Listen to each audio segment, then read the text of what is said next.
बिहार में शिक्षकों का मुद्दा बेहद ज्वलंत है। लगातार शिक्षक अभ्यर्थी हो या शिक्षक आंदोलन और प्रदर्शन कर रहे हैं। ऐसे में अब जो महागठबंधन के जो घटक दल के विधायक हैं, अब वो भी शिक्षकों के साथ खेमे के साथ खड़े हो गए हैं। 11 जुलाई से एक तरफ विधानसभा 10 से विधानसभा का सत्र भी स्टार्ट हो रहा है। 11 जुलाई से माननीय के आवास का घेराव करना, उनसे मिल करके शिक्षकों के हित में बात करने वाले हैं मान के विधायक लोग। क्या कहते हैं? कि बिहार की सरकार ने शिक्षक बहाली की जो प्रक्रिया है उसमें संशोधन जो किया है वो शिक्षकों के हित में, बिहार के हित में। कन्फ्यूजन फैलाने की कोशिश कुछ लोगों ने की है जिसमें कुछ हद तक वो कामयाब भी हुए हैं, लेकिन एक जोश है शिक्षक अभ्यर्थियों में कि आयोग के माध्यम से परीक्षा होगी और परमानेंट नियुक्ति होगी, सरकारी कर्मचारी का दर्जा मिलेगा।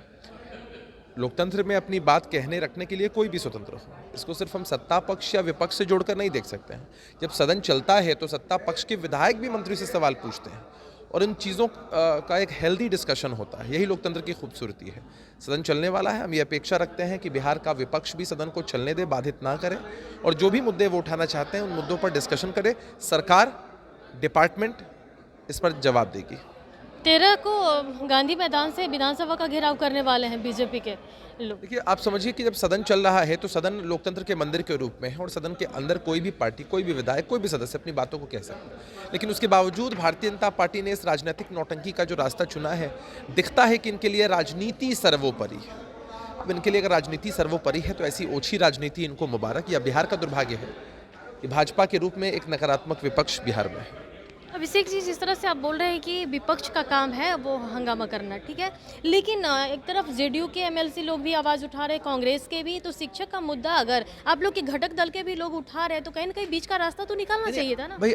आवाज़ उठाने में क्या दिक्कत है? अपनी बातों को कहने में क्या दिक्कत है? संविधान ने हमें अभिव्यक्ति की आज़ादी दी और सदन में जब आप प्रतिनिधि चुनकर आते हैं तब तो आप अपनी बातें कह ही सकते हैं, लेकिन बातें कहने का एक उचित फोरम होता है, एक प्लेटफॉर्म होता है। उस फोरम पर ये लोग अपनी बातें कहें, स्वागत है। माले के विधायक लोग कई बार लेटर भी आगे तक पहुंचा है, लेकिन उनकी बातों को सुना ही नहीं गया, तो कहीं ना कहीं ऐसा नहीं होता है। महागठबंधन के सभी जो विधायक हैं मुख्यमंत्री जी से यदा कदा मिलते रहते हैं, अपनी बातें कहते रहते हैं और लोकतंत्र में ऐसे ही होता है। अगर आपको लगता है कि आपकी किसी मांग पर विचार होना चाहिए तो आप मुख्यमंत्री जी के समक्ष उन बातों को रखें, सरकार के संबंधित विभाग के पास उन बातों को रखें और चीज़ों का निष्पादन होता है।